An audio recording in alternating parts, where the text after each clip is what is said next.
This person's tits are out. Hi, Sarah here. Welcome back. So this is the Modern Love Tarot by Ethany. I bought this secondhand sometime last year for $35. I've been working with and just connecting with this deck, just absorbing some of the imagery, and I just find some of these card images, this art, so profound. I feel like it's really speaking to me almost like on a soul level.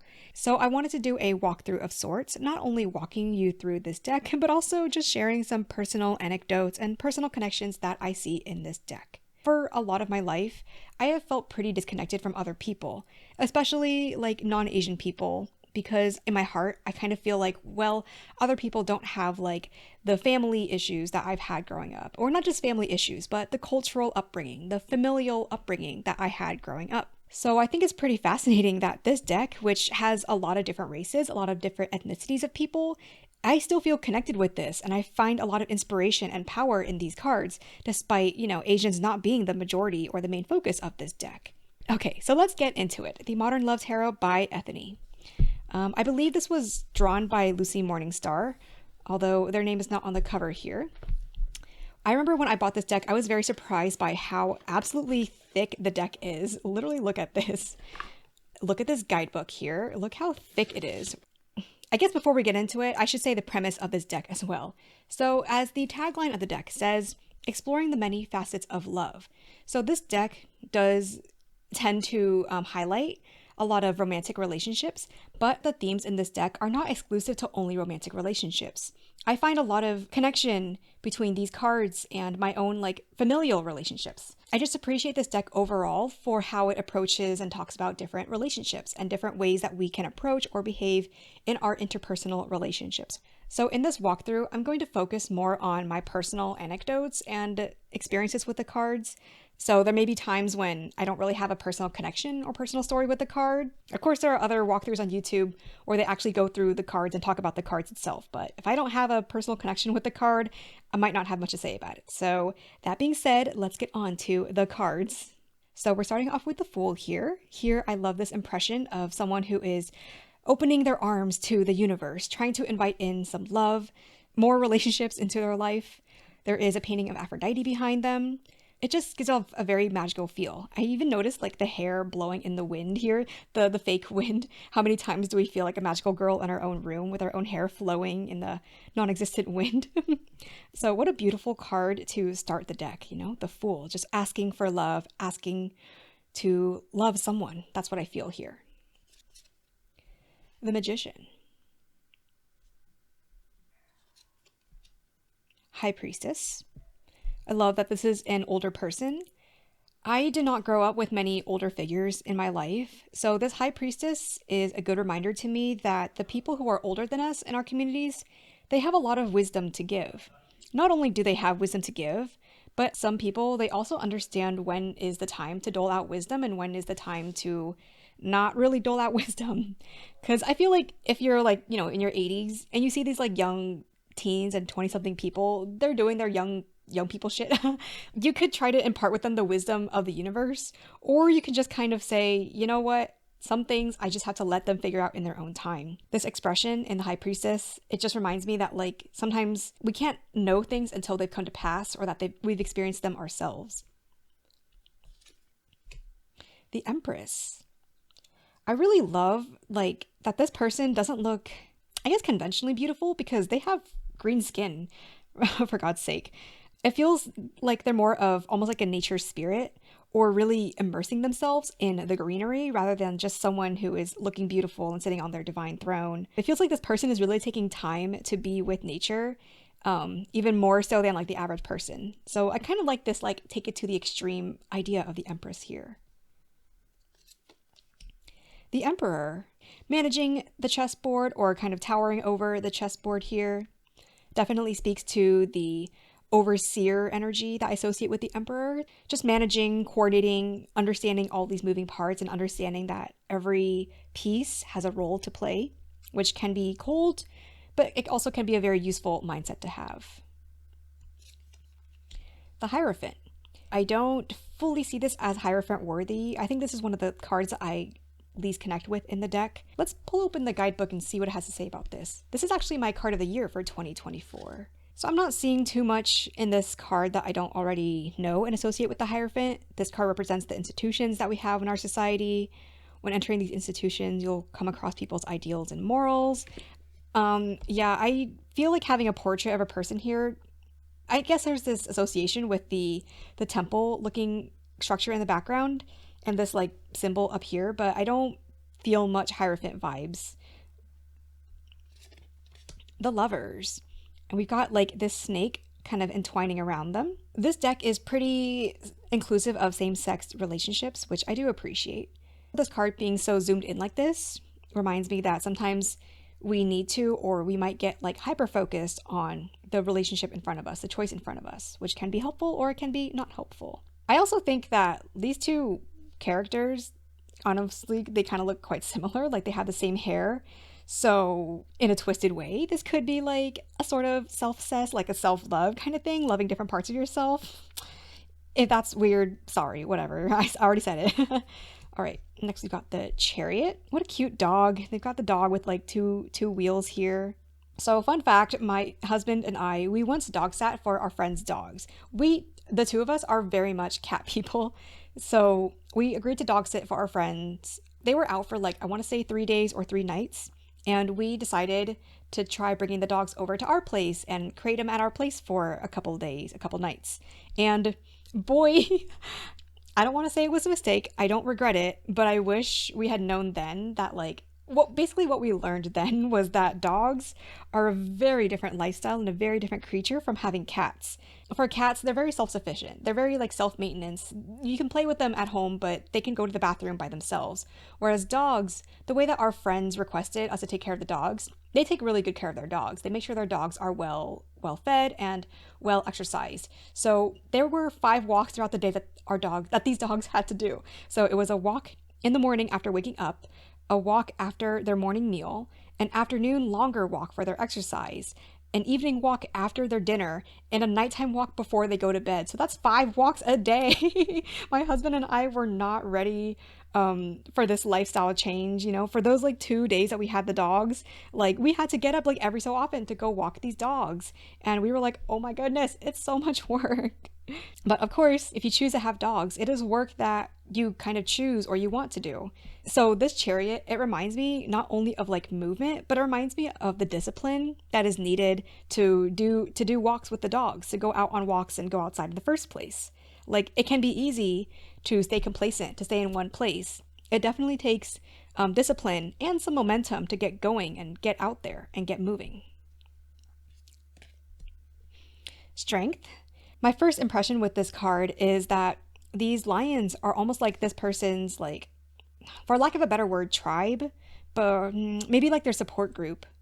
So these lions, they could represent like other beings or other entities that are supporting this person here. Or these lions could represent other facets of this person here. I feel like I understand this strength card better seeing these different representations rather than the typical depiction of a person holding a lion's jaws open. So cool, yeah, this could be like a group of people supporting you and giving you strength. Or again, your different facets of self. The Hermit. Little sneaky heart here. Wheel of Fortune. I do wish that, like, similar to these other people-y cards in the deck, I wish that this was a bit more people-y and less, like, symbolic. It's kind of like the Three of Swords, how people will be really creative in the deck, and then when the Three of Swords come up, they'll just put a heart with 3 swords and no other creative symbolism. So I feel like there could have been more done with this card that didn't just resort to just this kind of basic symbolism. Justice. Personal association with this card. My husband and I went through couples therapy for a few months before we got married last year. It was per my request. I had wanted some form of premarital counseling. I wanted to make sure that we both felt ready to commit to our relationship and we wanted to have like a strong foundation for our marriage to start on. And I did need to persuade him a little bit. At the beginning, he wasn't open to it at first, but then he was open to it. At the time that we were going through couples therapy, we had started becoming pretty disconnected with each other. The wedding planning process had caused us to become kind of like business partners in a way, rather than like romantic partners. Also at the time, he was going through a job interview at the beginning-ish of couples therapy. That just caused like a big disconnect between us, and I felt very distraught and frustrated in couples therapy. So we worked on unknotting like these communication issues. We talked about our feelings with each other, our feelings about certain topics. One of the topics that we explored more in couples therapy is our differing opinions on having kids. And I knew that that was like such a hard conversation that we needed like a third person, a trained professional to help navigate us through that conversation. So yeah, couples therapy was a lot of tears, but it ultimately taught us a lot about each other's ways of thinking. It gave us a lot more appreciation for each other. I was able to work through some of my own baggage so that I could be more present in the relationship and project less of my past baggage onto him. So I see a lot of heart in this justice card. Sometimes justice can be seen as like cold or negative or unfeeling, but I think that the way it's presented here, like to choose to go to couples therapy and do this work of trying to get to the root of the problem, it requires a lot of heart and a lot of feeling. It's just a really wonderful card here. I really appreciate this card and this depiction of couples therapy. If you are in a spot with your partner and you want some reassurance, I would highly recommend couples therapy. I would recommend it like whether or not you're getting married. I think it's just so helpful for getting on the same page and just unraveling and re-raveling some issues and repeat conversations together. The Hanged Man. Interesting having this like extra symbol up here. This person's like waiting for a text here. Or maybe they've already sent a text and now they're rethinking what they're saying. That's also relatable. Death. This one feels a little bit model-esque to me. A little bit like like YA, like, I don't know, DeviantArt, YA, olden days kind of feel. We have this person transforming into butterflies, butterflies, the ultimate symbol of transformation. It feels like they're transforming into butterflies or the butterflies are like overtaking them. I do wish this was a little bit more scenic like this or like this rather than like just straight up symbolism. I do like the overall really dark background here. This card really stands out color-wise compared to the other cards. Temperance. Man, when I see this card, I feel a little bit of longing. I don't have a lot of happy memories with my parents working together as a team like this. Maybe they did like in the earlier parts of my life, but in the later parts, my parents just became more and more like disconnected and different in their personalities. I had internalized as a child, like if I performed well enough in school and as a person, I was the one keeping my parents together. Which, as an adult, it's not on the children to keep their parents together. Your parents just have to want to stay together of their own accord. There was a time in my life when it was triggering and upsetting, honestly, to see, like, images of happy families because it felt like I didn't have those things. But honestly, now, where I am now with all of my different life experience and the things that I've worked through and processed, it doesn't trigger me anymore or upset me to see happy families. It honestly makes me feel happy that there are families out there that are committing to doing better with their children, who are trying to make better memories with them. And also, just because I had a crappy childhood doesn't mean that other people my age also had a crappy childhood. I think that's something that people who are kind of jaded tend to forget, especially for Asian Americans. Like some of us, we do complain about like our parents and upbringing a lot, but some people have had genuinely happy memories with their Asian parents. There is a lot of merit in remembering these kinds of stories. Speaking of Asian, this person is Asian too. So Asian people exist. Not Asian people. I meant happy Asian people exist. Even our parents' age, even happy people our parents' age have existed. Scenes like this remind me that no matter what I experienced growing up, there is hope for me. This is the kind of vibe, the kind of environment that I would want to create with my future potential kids, or with the people around me, or with my future nieces and nephews too. The Devil. I really, really love this depiction of a person kind of exploring like BDSM. It looks like they're being a dom with the devil. Because Christianity kind of influences our country's general values, whether or not individuals are Christian or not, there's a lot of like purity culture ingrained in our society still. And I think the general sentiment among Christians or Christian leaning people is that like, don't dance with the devil, don't do any devilish things, don't do anything that's like deemed evil or like weird or abnormal. But in BDSM, as long as it's consensual, as long as the rules and the guidelines are laid out clearly between all parties beforehand, the BDSM can be a really liberating and really fulfilling experience. It's hard to go through life without succumbing to like any temptations, right? Like drinking and gambling, too much buying, eating unhealthy foods, not exercising. Like these are all temptations that stop us from being like better people. But the thing is, like, sometimes we have to explore these things. And what we need is not to experience these things ever. It's more to have like a safe space and a safe person or safe people to explore these things with. So this devil, this BDSM like connotation, it just feels very appropriate to me. Love this. The Tower. The Star. This is another happy family picture that, I wish I had experienced growing up, but that's okay because my inner child can play pretend and make up, oh, I was gonna say make up stories with my parents, but maybe just I can be with myself more in this way. I don't have to have my parent like do this for me. It wouldn't really work. That's not really our personality, but I can be here for myself in this way. The moon. This depiction of the moon really, really makes sense to me. Sometimes with the images of like the dog and the wolf, like the associations of like going primal don't always make sense to me.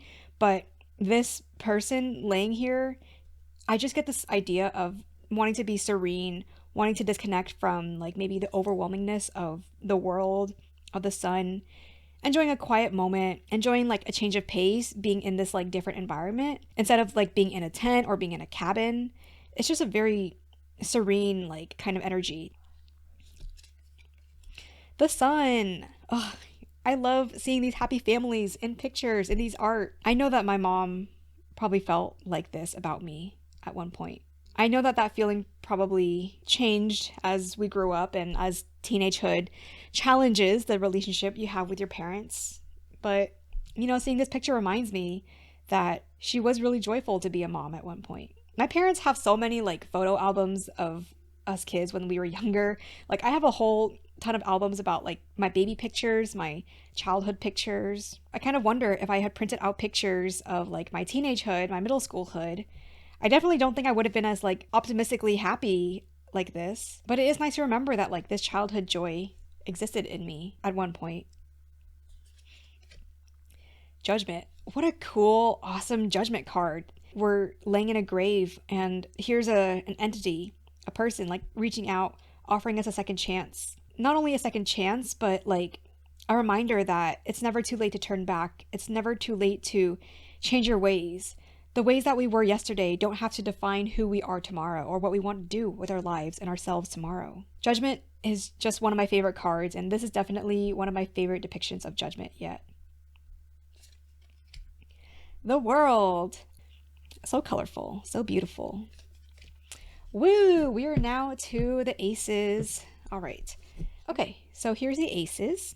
I find them pretty standard as far as aces go. Yeah, not much else to say here. Then we've got the twos. This Two of Pentacles, again, it goes back to my gripe about like symbolism. Like I wish this was a little bit more scenic rather than just straight up symbolism. Kind of like this one doesn't do much for me. Kind of like the Wheel of Fortune doesn't do much for me. I feel like this is balancing, yeah, but just balancing pentacles, that's not really that scenic to me. Two of Swords here. This is interesting. So my friend and I recently told my friend that I wanted to have this one tough conversation via voice call. And my friend reminded me that voice call isn't always like the best method of having a hard conversation. Having conversations via text is doable. It doesn't have to be discounted as like a bad method or a bad medium altogether. It can be easier to talk things out via text if it's too overwhelming to have like a voice-to-voice call or a face-to-face call. I know that's not like the right or the correct meaning of this card, but that's the first thing I do see when I see this card. Just sometimes using a different form of communication can be helpful. Although I do see in this card, it's more about like maybe a disconnect between these two characters. Two of Cups. We got two older people here sharing a wonderful cup of tea. And Two of Wands. I love this energy. I think this scene is perfect for this card. It reminds me of the excitement that you feel when you make a potential new friend or a new connection. You're just exchanging numbers, or you're sharing your social media for the first time and you get a glimpse of who they are. I think in today's world, it can be very overwhelming to make new friends or meet new people, because it can feel like, how do I have the energy to like deal with all these people or to meet these people? But when I'm not overwhelmed, I can be really excited to meet new people and have that connection and learn about them. I think this is a very exciting moment that is captured here. Now to the threes. Okay, first thing catches my eye. Look at this awesome Three of Cups. This person's tits are out. This person's got the triangular tits that remind me of Kim Possible. Yeah, I just really, really love this card. They're just having a blast in this waterfall. They're really feeling themselves. It reminds me of the dress-up parties I never had as a child. Oh man, it would be fun to go to my friend's place and just have like dress-up parties, you know, like put on wigs and put on each other's clothes or each other's like beautiful dresses. Man, one of these days, maybe I'll do a meetup like that. And having a bath in this wine glass, that's so extra. I love it. We've got Three of Wands here, Three of Swords. So this one takes it beyond just the three swords and a heart that I tend to dislike. So here there's a shattered vase, a rose, petals falling off. This can symbolize like love fading, or maybe like time is of the essence. Kind of like Beauty and the Beast, like you have to fall in love before the last petal falls or something. The glass gives me the impression that like, imagine glass being like a barrier to your heart. And these swords are like piercing through that barrier, getting to your actual heart. In a way, this actually feels like the epiphany meaning that I tend to associate with Three of Swords rather than only heartbreak. Because when you have epiphanies or hard realizations, it feels like that moment when something you've been trying to deny, you can't deny it any longer. Like you're just forced to open your eyes and see the truth for what it is. That's kind of what it feels like here. The swords have been trying to penetrate the glass that you've been holding over your heart, and now they are penetrating the glass. You cannot deny whatever these swords are representing anymore. Three of Pentacles, this one's okay. I wish this one was more, I guess, tangible or hands-on in some way. I don't know, it just doesn't feel as like pentacle-y or tangible-y. Kind of feels like you're showing off something at a museum. Like, did they create this? Did they work on it together? Is this person presenting like an idea to them? I'm not really sure the pentacleness of that card. All right, to the fours. This card is funny to me. It's like a lady, we're trying to get going. What are you doing still on your phone? I feel like my husband probably looks at me this way sometimes when I'm like still taking my time getting ready, or I'm dilly-dallying for some reason when we're about to go. But I'm kind of wondering what the symbolism is here with these Four of Pentacles. This almost feels like a Four of Cups moment instead of Four of Pentacles. Yeah, so I'm wondering where the conservativeness or the pentaclesness is coming into play here. Four of Swords.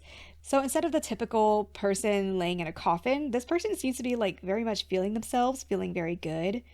This could be a great like self-care reminder. Like if when it feels overwhelming, take some time away from all the responsibilities, give your mind a break, enjoy something different for a while.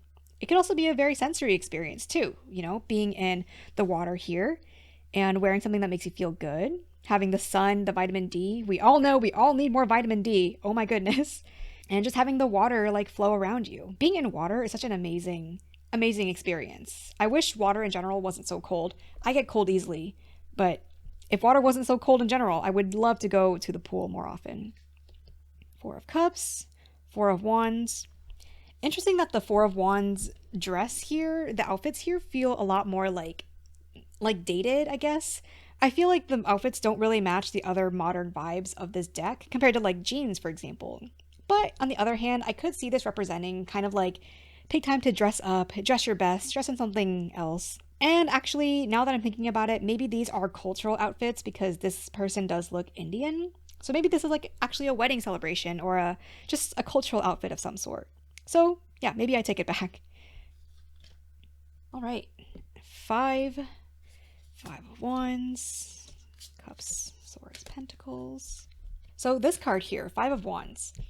When I see this card, I remember the few times that I've heard arguments escalating from next door neighbors. I can recall at least one specific time the woman's voice was like very loud and the man's voice seemed to be like more calmer. I noticed myself automatically thinking that like the woman was being hysterical. And I realized that that is such an ingrained like society connotation. Like when we hear a woman's voice being raised, especially like if her voice is a little bit shriller, our tendency is to assume that the woman is being like irrational or hysterical, and the man, because it's a man's voice and because his voice is like supposedly more even and not quote hysterical, we tend to think that the man is being like calmer and like more logical, more rational. So in this card, definitely the facial expressions are switched from my anecdote, but because this card reminds me of those arguments I've overheard from neighbors, it actually reminds me that just because someone seems calmer does not make them automatically right. Just because someone seems angrier and more emotionally expressive does not make them automatically wrong. So actually, this Five of Wands card, these different expressions, it does make me remember like to not take my automatic assumptions about people's expressions and behaviors at face value. Five of Cups. So this card looks like someone grieving, someone's passing. I do feel like the RIP here is a little bit almost campy, but I do feel it also just adds to the overall story of this card. And what's interesting is these sun rays kind of popping through here too. You know, there's some shadow on this side, but there's also sun happening on this side. There's dark and there's light. I like the connotation of like actually grieving something rather than only looking at like 3 spilled cups. I think sometimes we are afraid to let ourselves grieve or be sad about things because it can feel like, well, it wasn't that important or it's not a big deal. But grief is grief, whether it's small or whether it's large. The more that we allow ourselves to just process it, to really sit with it and process it, the more that we can integrate it with ourselves and just kind of move on that way. Five of Swords. This definitely hits home for me as well, not only because of the scene of these two parents arguing while the kids look sad in the corner, but also because of the juxtaposition of this main scene with this this like happy looking family picture in the corner. I've mentioned a couple times that my parents started getting divorced like 2 years ago at this point. Growing up, my parents did bicker a lot. They argued a lot and they never fully resolved it. There was never really like an acknowledgement, a real apology, a real like effort to resolve the roots of the issue. They just argued and then things just kind of settled until the next argument. And let me tell you, as a child, it gets really draining. It gets really sad because you never know when an argument is going to happen. And what's also interesting about this card is that these two kids, they could be read as being the children of this couple, but because the kids are like matching colors with the parents here, they actually could be extensions of like the inner children too of these parents, of these figures. Essentially, I'm saying you could read this as kids or you could read this as the inner children of these two people. Like here, they're trying to connect, but their ways of communication are like just not really landing with each other. When inside, both of them really want to connect, but they don't really know how to turn towards each other. And that was something we experienced in couples therapy as well. Like just the idea of turning towards each other, not just physically, but figuratively as well. There were times when our therapist would ask us a question and we would answer, and then she would say, okay, now go turn to your partner and tell her that. That was a really helpful way of us like reiterating what was in our hearts, but really making eye contact and actually trying to talk to each other instead of talking like about each other. But yeah, when I see this card, I cannot help but just sigh thinking about the ways that my parents also were this exact scene a lot of the time when I was younger. This is kind of a typical Five of Pentacles imagery with someone like next to a glass window. But what I'm noticing here with the curtains too is these curtains kind of look like faces. It does make me curious what these faces, what these silhouettes could represent in this card here. Right. Sixes. This Six of Wands card is my card for the month of January. I did some journaling with this card and it does feel like a very Leo, leader, fire energy kind of card. This is one of the few representations of disability in this deck. I think this deck could do a lot more with disability representation, but it's cool that there's at least some. Six of Cups, Six of Swords, Six of Pentacles. This is a cool Six of Pentacles. This one definitely gives the idea of like that transactional kind of meaning with the Six of Pentacles, with one person holding these pentacles and the other person holding love. It can give the idea that love sometimes is transactional. Also cool having like this hijabi representation. And it looks like they're at a love festival of some sort because I see tents, I see the typical like festival stage. this sign here says love more, love more. I'd like to think that there are other people throughout this whole festival that are also like exchanging love. Did I just imply this is like a big swinger party? Oh, we will not go there. Seven of Wands. I really, really love this Seven of Wands here. I love that instead of featuring only one person saying no, it features two people saying no. That simple change changes the whole meaning of the Seven of Wands for me. It reminds me that sometimes setting boundaries or saying no to things is a lot easier when you have someone else supporting you and standing with you in your territory, in your ground. And I also love that their expressions they're neutral, they're kind of calm. They're not like fierce, fighting expressions. It reminds me that saying no to things, setting boundaries, is not inherently like a mean thing to do. Of course, the way that you express it can be mean, but the act itself, the choice to set boundaries, is not mean. It can just be a neutral thing to protect your serenity. I don't have to feel threatened or desperate when I'm setting boundaries and saying no to things. I can just feel serene. I feel like I'm protecting my peace. Seven of Cups. I love this card. I think teenage me definitely wanted to be like this person here. We're having like a lot of suitors. I think the Leo rising in me also would like to think I have a lot of people who admire me. I like that this person is straight up giving them a puppy. This person's giving them some jokes, some memes, got this jester hat. This person's giving a castle. This person's straight up giving a puppy. Like, here, let's just have a pet together, have a commitment together. And I like that this person in the middle is honestly enjoying this rather than seeming to be torn apart as typical Seven of Cups tend to be. Seven of Swords. I've had gripes before about like some modern decks are too modern or they're too specific in their scenery where it feels like the card is not open enough to interpretation. But for me, even though I can see the initial interpretation of like one night stand, I can also see the metaphorical interpretation of trying to sneakily leave a situation that isn't working for us. And I like that this is honestly a neutral kind of card. I could see two different interpretations for this. Like one advice here could be maybe you need to go back inside, turn on the lights, and actually talk with and face whatever you're avoiding. But on the other hand, maybe you don't need to do that. Maybe the best method for you is to really just quietly remove yourself from the situation that isn't working for you. So I like how neutral this is. It's not really passing a judgment on this person's actions. The Seven of Pentacles, this card reminds me of my husband and I. I feel like this person a lot of the time because I know that I tend to be pretty resistant to change or different things. My tendency when it comes to change is I take a while to process things. So I like to feel like I've had enough advance notice or I've had enough input in a situation to feel okay with the big change that's about to happen. For example, with apartment hunting. So we're hoping to move apartments in a few months. We started apartment looking like at least 1 or 2 months ago, which is very early for apartment hunting.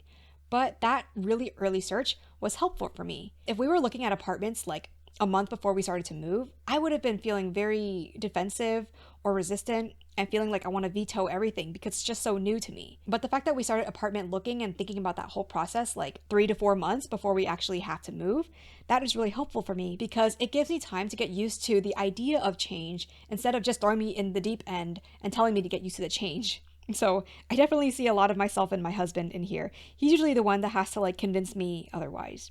But, there are situations when I also have to convince him of something. So I think this card is a good reminder that sometimes some things that are worth it might need a little bit of convincing. And that's okay. It doesn't mean that they're wrong or they're bad. Sometimes you gotta convince people a little. People are open to different things. That's okay. Eights. Here we go. I love that this Eight of Wands isn't only like 8 wands with no other context.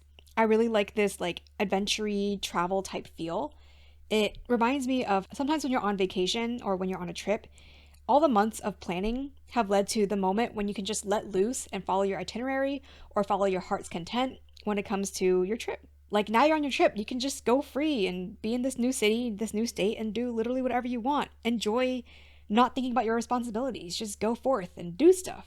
I really like this energy. Eight of Cups.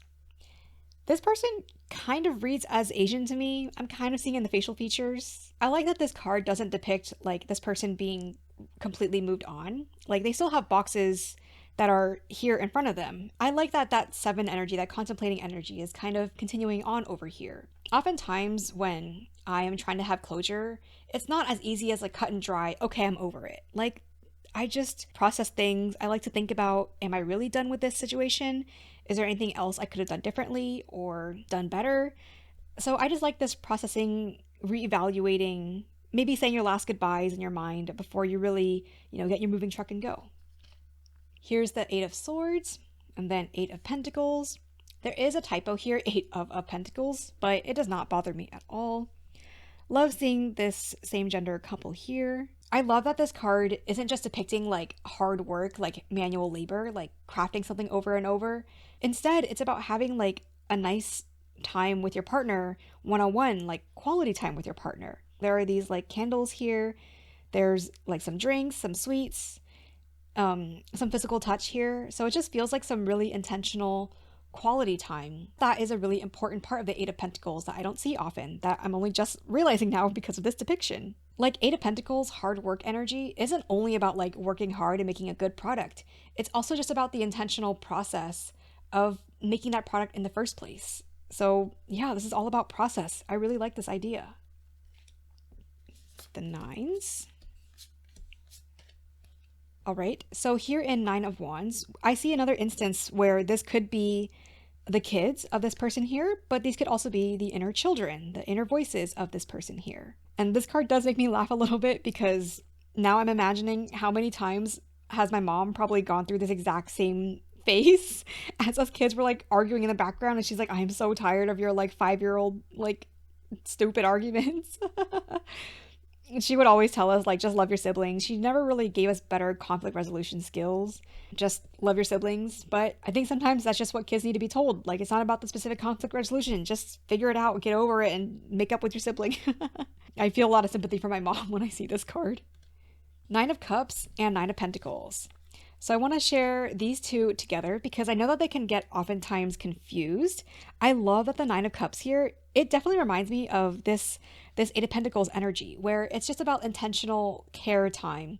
This card and the 8 of Pentacles and the 4 of Swords, these would be like the perfect self-care combination in a reading here. And again, you see like submersed in water. Water is a great sensory experience. Baths and swimming. These facial expressions just make me really happy. This person really enjoying their time. It's just me time. When I say that, I remember Jenna Marbles when she used to do like a bunch of weird stuff on YouTube, and she would always joke like, it's me time. Nobody can tell me anything else. And she'd be putting on like the weirdest makeup, like to blend in with her chair, or put on like green screen makeup on her face or her body. And it'd just be like, it's me time. So I don't know, just think of that when I see this 9 of Cups here. It's me time, No one can tell me anything different. It's me time. I'm here indulging in and enjoying myself and my feelings.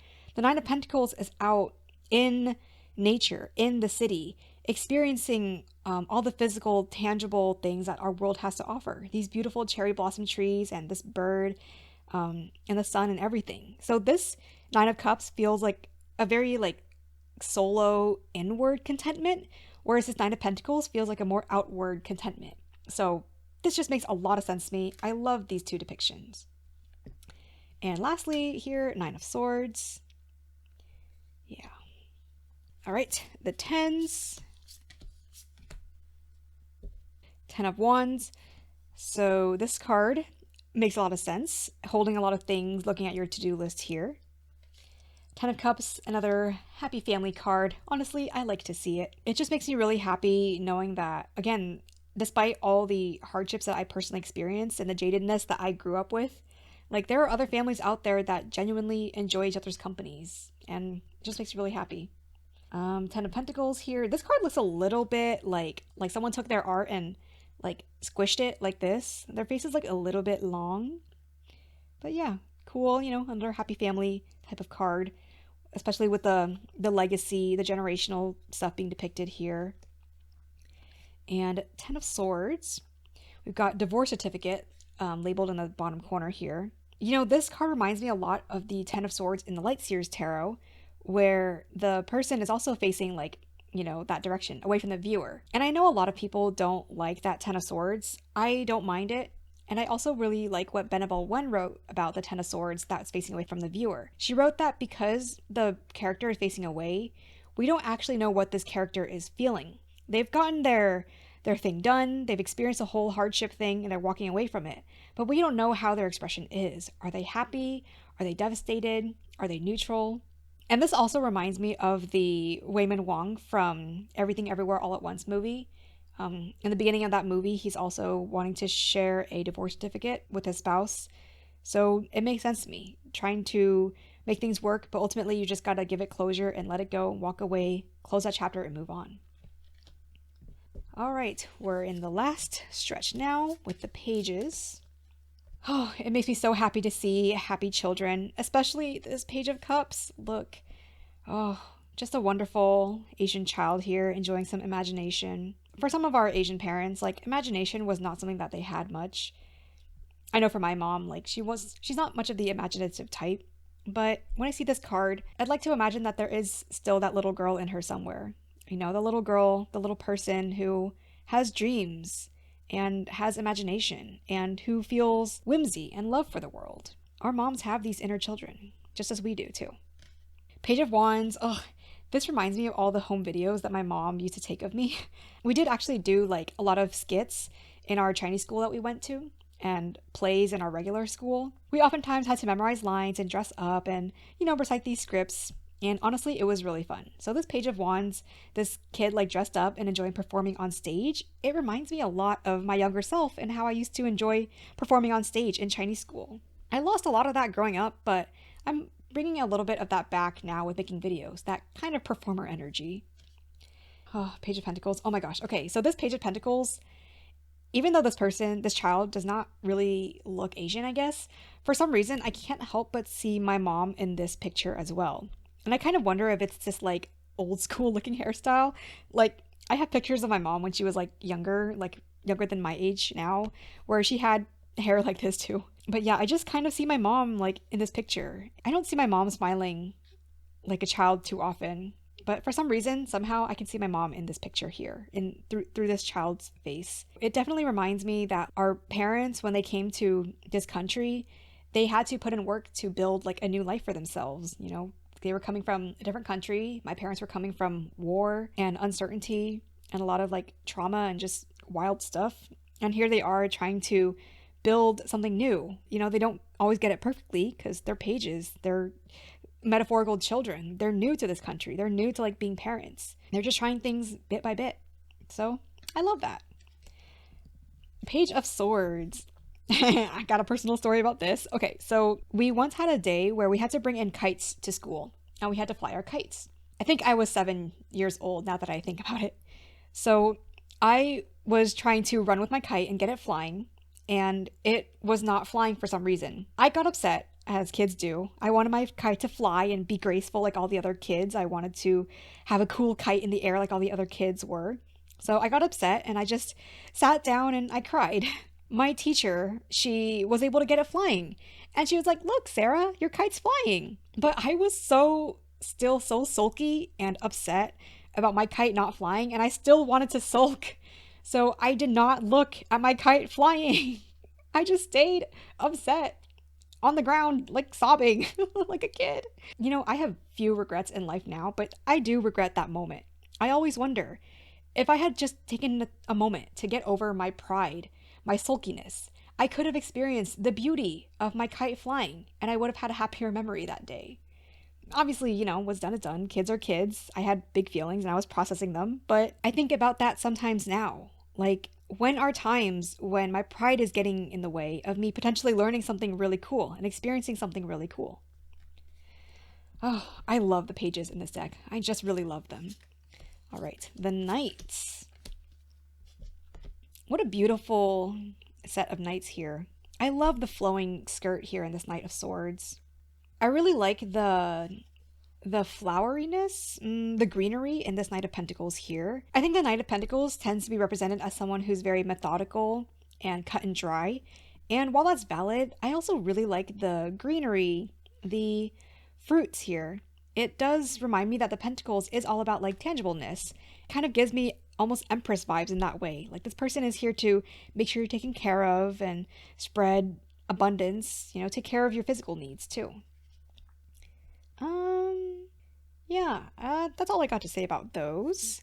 Queens. This card here, similar to what I said about the Death card, it does feel like YA to me. It does remind me of like my middle school years, like wanting to be scene or emo and whatever the specific subculture is. I just wanted to be like dark and edgy. And this card just reminds me of those like my middle school days of wanting to be dark and edgy. I also don't generally love court cards that are just portraits like this. I'll have to explore this card more and see how it can apply specifically to like the Queen of Swords traits. I really like this Queen of Pentacles. It can be like a shop that this person owns, but it can also just be like their own personal stash. It just feels like so much abundance, so much effort that they put into curating this specific selection of spices or herbs or whatever. It just feels like a lot of effort put into their space being cozy. I just really like it. It gives me really cozy vibes. This Queen of Wands, I really, really love this pose, and I really want to incorporate this kind of body language into my own life more. I think that trying to emulate this body language will help my own self-confidence. Really love these tattoos. My tattoo artist recently pointed out to me that I've been just covering up my arms with a lot more tattoos, and I agreed that I just feel a lot more amazing and self-expressive with all these new tattoos that are on my arms. We need more tattooed people in our tarot decks. It's just a cool way to represent something. Queen of Cups, I really enjoy this, just this pose, this watery feel.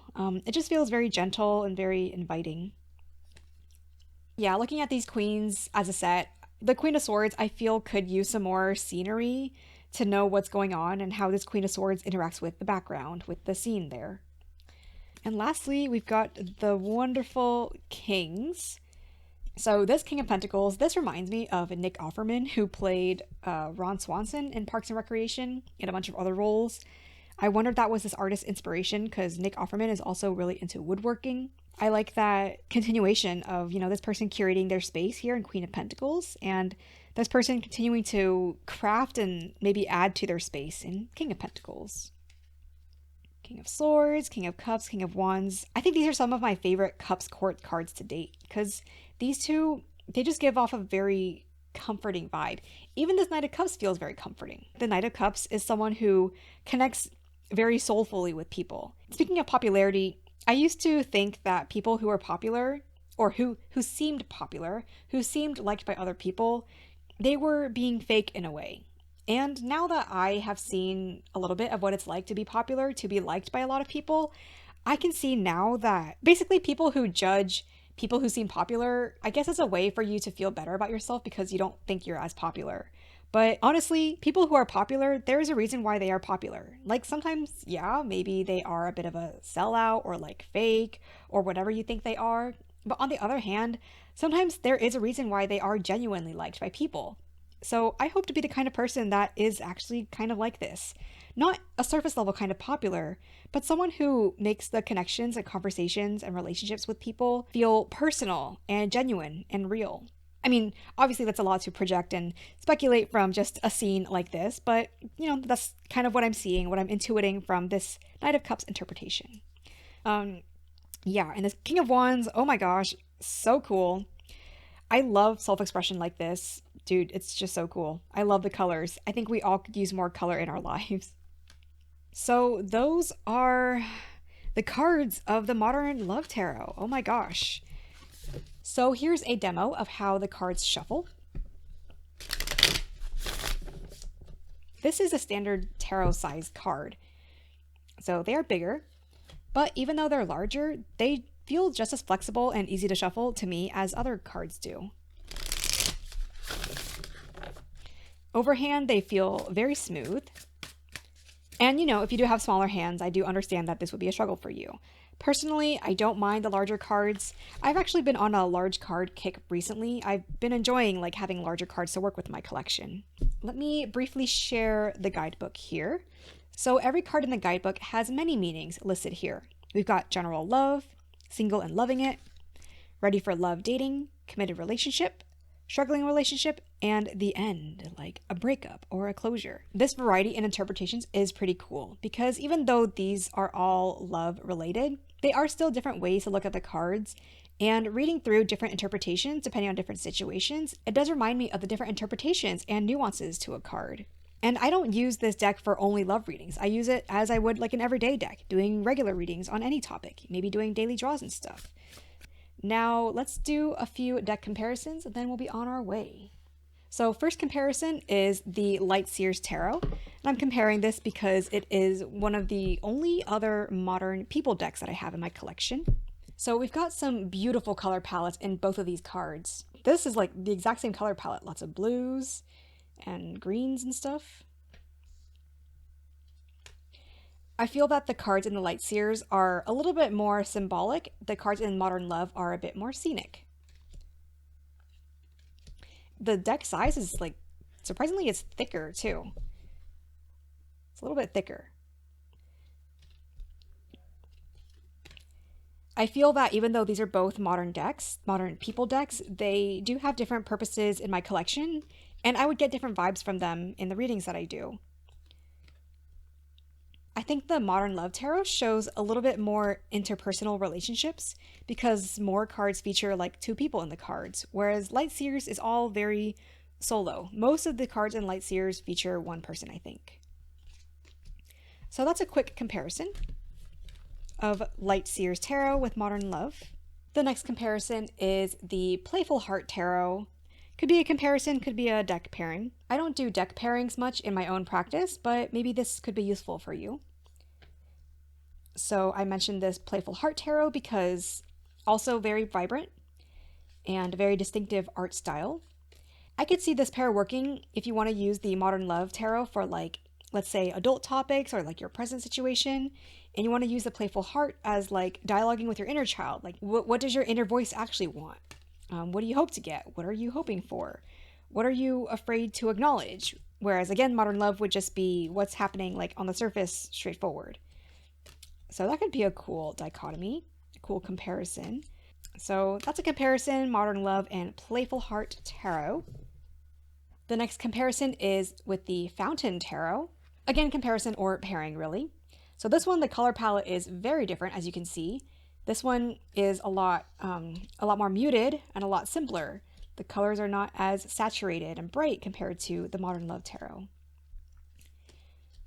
I could kind of see this comparison or this pairing being like, use the Modern Love for like this plane of existence kind of reading, whereas the Fountain Tarot feels more like almost otherworldly or like higher self.